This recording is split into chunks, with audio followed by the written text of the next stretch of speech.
It's like the most depressing. Okay, we're live. We're trying. This is first. Facebook Live. Oh my This goodness. is Not the Facebook. first. YouTube Live. YouTube Live. All right. You want to start? Sure. So we have some questions and answers. Well, we have the answers for the questions. You're not sure. Okay. Why are you kicking me out of the middle? Okay. So we had a wonderful time speaking it here on YouTube Live. So we got a list of questions. Look at that. Whoa, we have Cesar. The Cesar first from Brazil person watching is us. Brazilian. Hey, Cesar. Hi, Cesar. Como tá, cara? Tudo bem? Okay, so here's You responded in English. there you go. Hi. All right. Agora fala mais. So we're trying to figure this whole thing out and start with the questions, babe. All right. Is this Yes, first question. first question? I'm excited.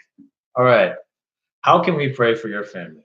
Pray for our family in transition. Pray that we would have grace to deal with transitions gracefully. Huh. Is that redundant? It's No. okay. And also pray that we would. I already had this worked out, but I forgot. You did. Pray that we would give it to God, like not be anxious for anything, and like just kind of like not worry, because people tend to worry. I know I do. So. Next question. Already, you read that one. How is your support? Are your donations adequate to sustain your mission? It's getting there. It's getting there. So we started out as at. We're talking about money. Yes, we're talking about. All right. Moolah. We started out at 20,000 a year, and basically for the past 5 years. Yeah, our family has this had. was when it was just me and Rachel, and we have not gotten, raised any more money after Our having family children. got bigger. Family got We bigger. doubled. Yes, it did. And after talking with John Snow, which is our vice president of World Renewal Brazil, he's the money guy. He suggested that we get to 35. We're working towards 35,000 a year for support. Right now, that's before taxes. Yes, yeah. And right now we are at 27,000. So it's getting there. We're moving up. Keep going. Moving on up. What are your greatest challenges in Brazil? Everything. No. You answer that first. No. Think of that. Oh, this is your time to talk about the heat. Oh, the heat. The heat's pretty rough. We should insert pictures of Caid sweating now. No, we should not insert pictures of Caid sweating. Because it's pretty bad, guys. It's pretty bad. Yeah. The heat or me sweating? Both. Yeah. So I have to do laundry, guys. It's very warm there, and that's just a difficulty, right? Because when you're really hot, it's really, really hot, and you have to, and you're running a practice or teaching basketball in a gym that has little to no ventilation. It's rough, So this whole time there, we have not had an AC. That is changing. We're working towards getting air conditioning, guys. Yeah. So we started raising our support. It's like, okay, I can't think. It's so hot. So at least let me have, air conditioning so we can be back. I can sleep well, and I can get back home from sweating everything out of my body, electrolytes and water, and then just kind of sit in the AC and just slowly put it back in so that I can just be functional. I think a really big challenge is being away from family. We are so family centric, both of us, both Caid and I, and being away from our family for so long. Well, first off, we don't have built-in babysitters. No, we don't. But mostly just having huge gaps in our kids' memories of family. That's a very big challenge. Yeah, and especially when our family doesn't see our kids, our kid for a while, and then the next time I see them, they're practically different people. They change a lot in the first however many years. Well, all the time. So how did you learn to speak Portuguese? I learned to speak Portuguese by good old elbow grease. And yeah, that's basically it. Okay, so what does elbow grease mean, Caid? I worked really hard. Every time I heard a new word, I carried with me a stack of cards. And you guys, it was this big by the time he was done. He had flashcards that he had made. Yes, it was pretty big. So it was amazing. Regular flashcards, but then I cut them in half so I can keep it in my back pocket. So when I heard something new, I'll take it out and write it, ask questions, and then write things relating to it so that I can remember it better. And after I wrote it down and went through how I would write it down and everything, it actually stuck pretty well. Mm-hmm. So that is the way to make pathways in your brain that you. So Caid is remember. linguistically gifted. I am not linguistically gifted. Thank you. So, but we are both proof that it can happen. So I would say Caid got pretty fluent and comfortable on his own pretty quickly. He also spoke Spanish before we started, and that helped him out a lot. But I would say between 3 to 6 months of hard work, he was pretty able to function. Not like we're still working on being more and more fluent. I definitely took 6 to 9 months or closer to a year, but it can still happen. I also focused the first 2 months on studying. There was this cool book called Portuguese in 10 minutes a day. Yeah, that's like my sort of level of things. But then afterwards, I wanted to speak to kids, and so I learned most of my Portuguese from a lot of the kids. So unfortunately, a lot of time they taught me a lot of words incorrectly that I'm still trying to figure out the conjugations to that are correct. So still working on learning Portuguese. Question, how many subscribers do you have on your blog? 570, 357. There you go. Ding, ding, ding. It's just so we are missionary bloggers and we love what we do. We're definitely not doing it for the money. You have to have at least 10,000 subscribers before you're even like considered like able to start making money, monetizing.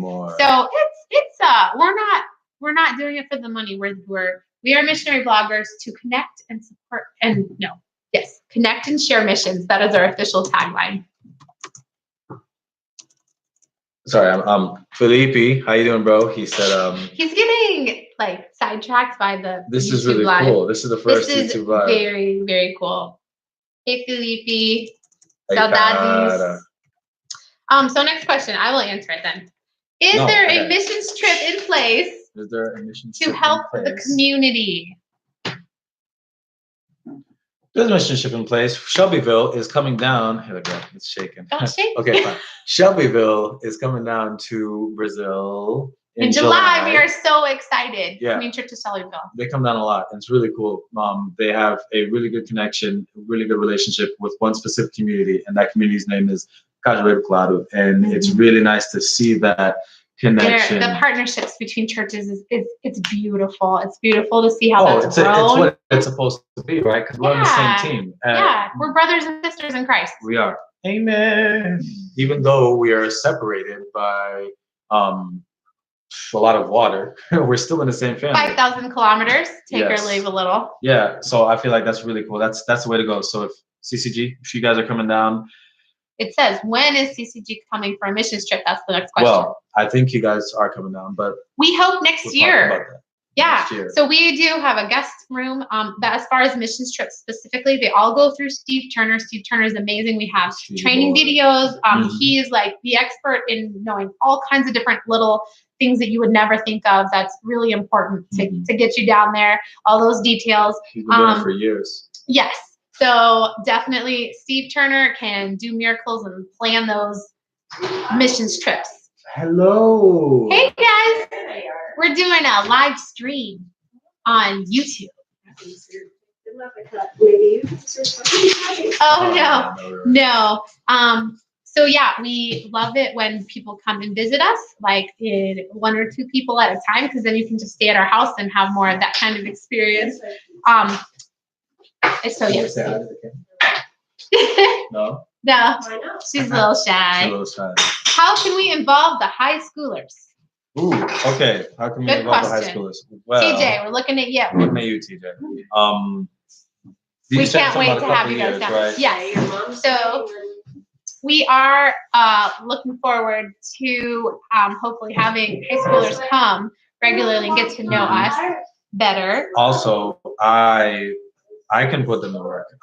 So you guys know I'm artistic, and I would like to call any teenager, any person, but specifically, let's answer this question. I think the ones that the teenagers at CCG that do music, that dance, that do any type of art. I can really use you guys to help me to teach, because it's just one of me and there's a lot to teach. So, and do presentations and like get people's attention. Like, hey, this is some stuff that we'd like to get you guys involved with too, as you come to Brazil. Yeah. So like put together. I mean, it'd be really nice if before the CCG teams come down, the people who, if it's depending on the trip, right? People they would put together a routine or something like that, and we can just like bring you guys around and then have you guys perform in different places, get to know different people and stuff like that, and also teach how you did it, or you know what I mean. I think that'd be really cool. The possibilities are endless. We were talking basically in the past there was a guy who made stained glass windows, and you know what he did? He brought down his stuff and he taught some Brazilian. He did a class on stained glass windows, and it's amazing. Like there's a couple people still today that are doing some stained glass windows, and because of him, right? Because of him, it's like stained glass windows. Who would have thought? Yeah. Next question. So that was a little bit about our family. This is mostly about questions about our kids. First question: is it difficult to be a mom and a dad and a missionary? Mom or dad and a missionary? All the above, and yes, it is difficult to be all of those.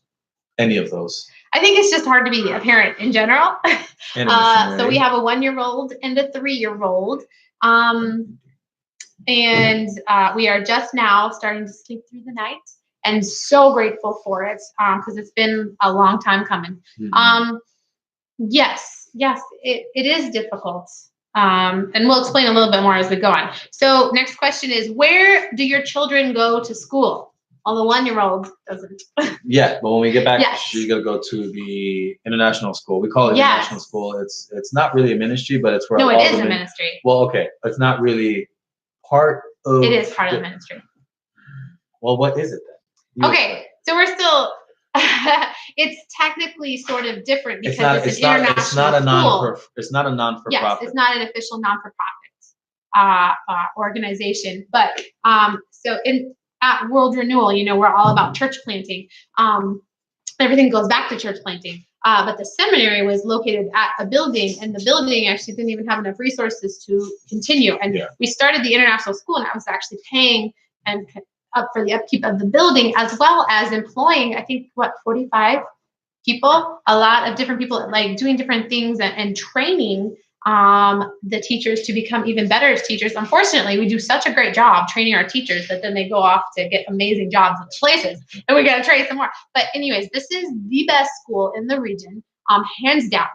If my kids could go anywhere, I would want them. They are going. So Sophia is at preschool at the international school, and she absolutely loves it. She does have classes in English, but most all of it is in Portuguese, and we are so grateful because she is bilingual, but that's been great. So she did not learn her ABCs. She learned her ABC. And yes, so we will continue with that. When we come home, whenever we're home in the U.S. on home assignments, then I will be homeschooling because we won't be here long enough to enroll them in a school. Felipe asked a question. Can I say it real quick? How is it to be a missionary in another country? And Felipe, it's challenging for sure. It's made better and easier by people who love and connect with you, and you are one of them. So hearts. We love it in a manly way. So yes, actually, and at the international school, they can start coming to the international school in their 18 months. So when we head back in 2.5 weeks, when we head back, we will actually be, when I teach at the international school, I will bring Jessica with me. So that will actually free Caid up to do life. Because last year we were tag teaming. So in the morning, he was actually taking over what I was doing at Living Stones and visiting all the Living Stones. In the afternoon, I was watching kids. So in the morning, I was doing your stuff, and in the afternoon, I was doing my stuff. No. Okay, let me. Come on. In the morning, I was doing your stuff with the Living Stones. I'm not saying it's not my stuff, but the way is basically her way. So I just stepped in for her, and in the afternoon, I was watching my kids. So. Which is not just a woman's job. No, of course not. And I was not hinting at that. No, of course he wasn't.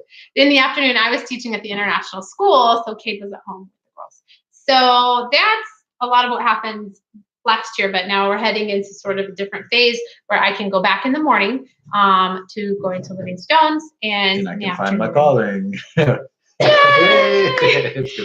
that leads into the next question. Do your children go with you when you go to the ministry sites? All the time. Definitely. And actually, they're amazing. Okay, so there's a little phase. So Sophia was amazing coming with us to Living Stones, and she loved it. And I had a little front pouch, and I would have her in the front pouch teaching classes, or I had her in the backpack teaching classes. Yeah. Unfortunately, then she got into this phase of life where she had to be on the basketball court while they were playing basketball, and it would the kids were amazing. They'd stop everything and they'd let her have the ball, but they weren't getting basketball practice. Yeah. She was taking over. So there was a little time that that it definitely had to be Caid and not Jessica or Sophia and I coming with her. But now that she's going to be in preschool, basically full time this next time, I will take Jessica with me. Her personality is a lot more introverted, so she stays a little closer to me. And she loves it. She's been going to Living Stone's English classes since she was 4 months, 3 months, 2 months. I think it may have been 2. We waited for like 3 months before we even took Sophia out. Yeah, it was 3 months when Sophia started going with us. But Jessica, it was like probably around 2. So in Brazil, babies, like basically you're not really supposed to leave the house before a month old. And then when they're still really little, everybody's very worried for you. So Next question. What's it like to be missionaries with small children? Well, you heard most of what our days were like. It's hard. Yeah, it was a lot less. I was being very blunt to put it. So as a single missionary for 10 years, I would say I was putting in 60, 70-hour work weeks at the international school and with Living Stones. And I mean, that was my life and it was wonderful and I loved it. But then I got married and I feel like I went down to like a 40-hour work week, which is, normal. But no.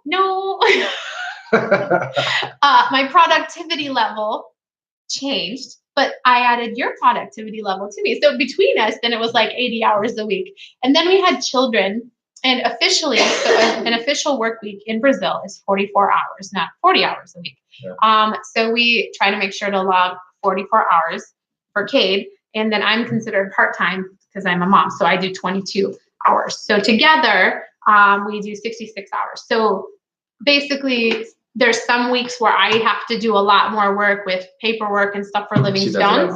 So like I'll put in a lot more hours and I'll be like, hey, please check the children, and it goes back and forth like that. So yeah, it's definitely changed what our life looks like as missionaries. But at the same time, it's opened doors. I don't want you to think that it's a horrible thing to have children. I think in the past, missionaries, put their children in boarding school so they could make sure to have full-time concentration. And I don't think that was the answer. I don't think that's the answer for us, nope. Especially. But having them with us, it's been amazing the doors that it has opened, especially in Brazil. Brazil is a very, would you say, child-centric community, and they just open in ways they never would, especially because our children are Brazilian. Yeah, they look Brazilian. They are Brazilian on paper. Yeah, and so it's been incredible to have them, and we are blessed to have our children with us. Yes. It is definitely a blessing. Yes. Did I say the last one? What are some challenges in raising your children in a missionary family? What are the challenges? Well, same challenges as raising children, period, right? But I guess the extra challenge would be the goodbyes. Yeah. Training them to the goodbyes. And you've been really good on that. That wasn't even on my radar. I've read a lot of books because I'm like, a lot of books. I don't want to mess up my children, please. So Rachel, go ahead, explain the goodbyes. Right. Third culture kids. What did you do? Oh, I don't know. I did something. I was like, you froze it. Bear with me. Quit messing with stuff. Hold on. He's trying to give little smiley faces. Smiley faces are life, dog. Okay, So the name of missionary kids or children who are born abroad are third culture kids because they have their parents' culture, they have the culture that they're currently in, and they have the culture that they're trying to create as they mix through everything. They're third culture kids. And so I've been reading a lot about that. And mostly the biggest thing probably is making sure to talk about your feelings, even the sad, complicated, frustrated, angry, frustrated, making sure we don't jack them up.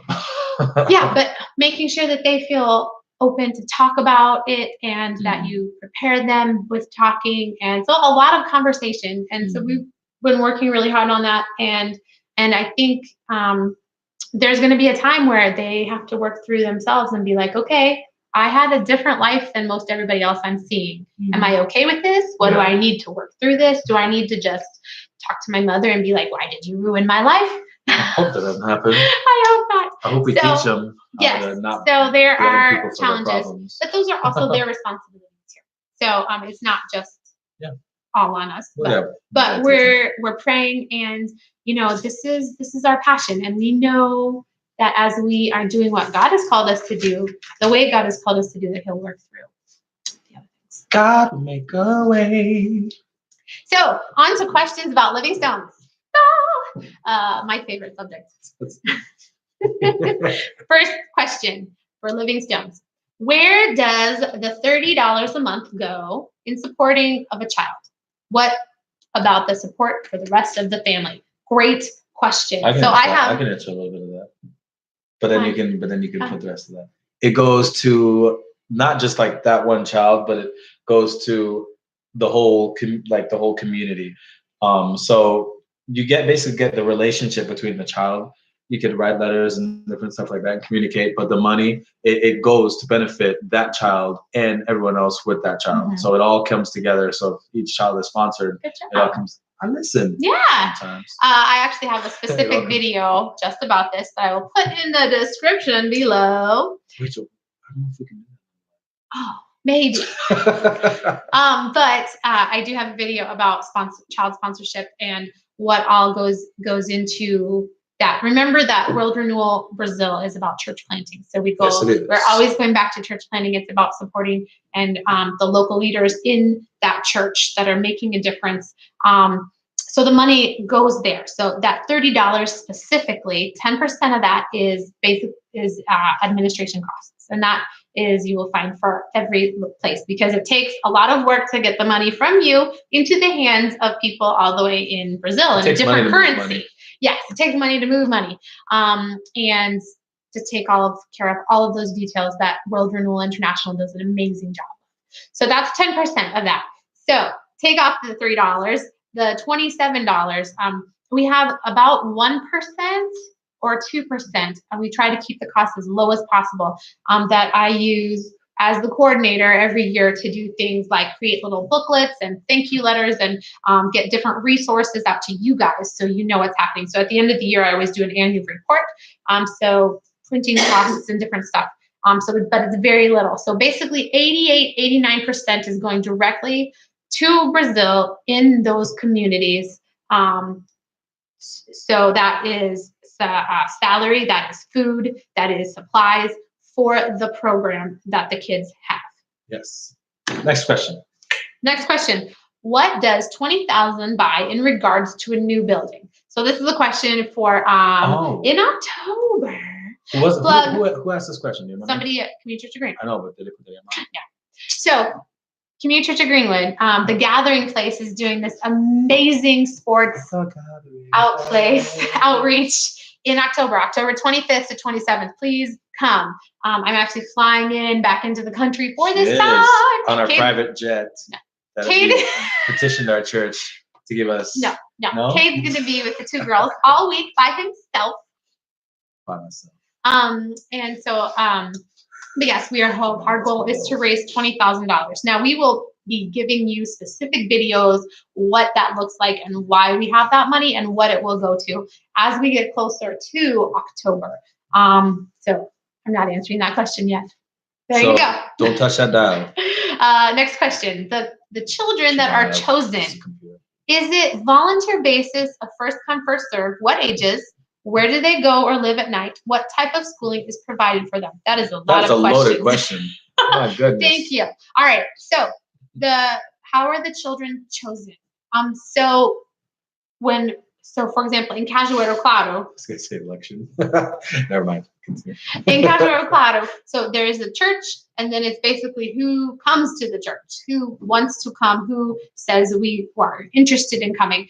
So we get to know the whole community, and the community knows that we're there. And then basically, Cajueiro Claro is actually very small. So basically, all the children who are interested. So basically, if they have needs, they are the ones that are coming. But like in a place like Lagoa. In a place like Lagoa, they actually had 150 children that wanted to sign up, and they were only able no space. We were only able to accept 60. So that's a bigger community. So what happened was that was up to Ricardo, and it was the pastor of it was very, very difficult for him to have to pick and choose. So that it depends on the location that made it harder, but they want to make sure that they have a certain amount of teachers, and they want to make sure that they are giving a quality product to the children. The ages also. The ages. It's ages. All the ages. Well, it's all of them. It's like from 0 to like 18. No, okay. So in places like Cajueiro Claro, where it's very rural, we end up getting, the kids that are we do 6 to 16. But then you'll get the younger brothers and sisters who are 2, 3 years old. We've had some kids, they didn't have diapers, so they just peed in the middle of church during what was that? Living Stones. That was when I was working with Flavio. I was just watching this kid pee on the floor. I was like, what are we going to do now? Outside near a tree or something like this. It was done by that time. Anyways, so we have, but where it's in bigger areas like Lagoa, where it's much more structured, they specifically start with younger kids so they can work their way up. And we've also found that especially the boys, 13, 14, 15, they sort of start to phase out themselves a lot of times because their families need them to go work. Which leads into the question, where do they live? Well, it depends on the community, but Cajueiro, they don't. Well, this is not an orphanage. Living Stones is not an orphanage. So these are not some of them all are orphans, but they all have kids. They've all already found their solution. So we are not actually working, like if we know the child and there's something has happened where their parent dies or their caregiver. Most of them, if they're not living with their parents, they're living with grandparents, they're living with aunties, they're living with uncles. So they're normally with family and they're already settled in that situation. So if some emergency comes up, like at the trash dump, we had an instance where the father actually killed the mother because she separated and didn't want to go back, and he was in a rage and all kinds of stuff. So actually the group that we were working, PPC, that we work with, the trash dump, they actually kept the children with them until the auntie could officially adopt the children. So each situation is different, but we actually don't, that's more of an outlier case. So most of these children are with some kind of family member. They just come with us. And the next question, what type of schooling? Sorry, I wrote. You wrote that. Yeah, okay. Schooling. What type of schooling is provided for them? So they go to public school. Private school costs more money. I think we do have one kid on money. Private school. We have one of the kids at Lagoa on scholarship. Let's explain real quick the difference between public school and private school in Brazil. So we think, private school. That's if you want to get a step ahead of everyone and have the best education. But in Brazil, it's if you want to have any type of education or if you want to have any good type of education, because the public school system in Brazil is worse than IPS. Well, it's about a 28% graduation rate for a regular public school. And that's probably the ones that they pass anyway, because now there's a law where they have to pass 95% of class if they do nothing. Yeah, unfortunately, we have some Brazilian friends who are teachers, and so they had such a problem in Brazil because their class sizes would be so big and the individual teaching, they wouldn't have time. And so the kids would get to second, third, even fourth grade without being able to read. Oh, battery's low. Can you go to the plug? They would get older. And so they'd be like 12, 13 years old and still be in third, fourth grade where they couldn't really pass until they could read, but they couldn't really read. And then they'd drop out of school because they were embarrassed. And so the government saw, oh, there's a problem with the kids not passing grades. So they made a law that said you had to pass 95% of your class. You're like, oh no, this is not the solution, because now you have a bunch of kids in 11th, 12th grade who can't read. So yeah, there's a lot of different problems. So that's why Living Stones is so important, because not only do we feed the kids and make sure that they have what they need to go to school, but we also tutor them to make sure that even if the school isn't providing the specific one-on-one, especially for reading, that they will still be taken care of. It's not plugged in yet. Nope, it's not. It's not registering. Can you check it? Can you check it? So yes. Can we not pause that video? I don't think you can pause it. Yeah, we can pause it. Can you pause it? Yeah. We gotta figure this out, guys. Sorry. Sure. Let's go to the question. Next question. What interaction is there with the kids' parents? Well, remember, we are church planting. So not only are we there for the children, but we are there for the family. I can't tell if it's plugged in or not. Are you guys recording something? Yes. We are live. So yes, we are there for the whole family. And the local leaders in these places are absolutely incredible. And like in Cajueiro Claro, we have a ministry to the mothers. We have special moments for moms. We have special meetings every month for the mothers in the communities. And yeah, hopefully one day for the guys, if they would be open to it. Not the last one. What makes the kids you work with laugh and smile? Well, it does not take much. These are amazing kids, and they're kids. They're kids. Like what makes your kids smile? It's the same thing.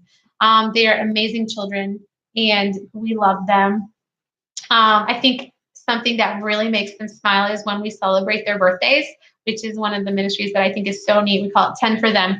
But in Brazil, basically, you either have like this great big like quinceañera kind of party, like huge party, or basically you don't have a birthday party. Like they're like, oh, well, if we don't have the stuff to make it this big idea, we're not going to do it. But we just do simple birthday parties, and we sing, and we all sign a card for one of the kids, and we give them a hug, and we say, God's given you another year. It's going to be amazing. You are so special. You know, God made you. And just looking in their face and loving them, and I don't know, just that whole being seen, I think is so important to them. Next question. How does self-sustainability work in an impoverished community?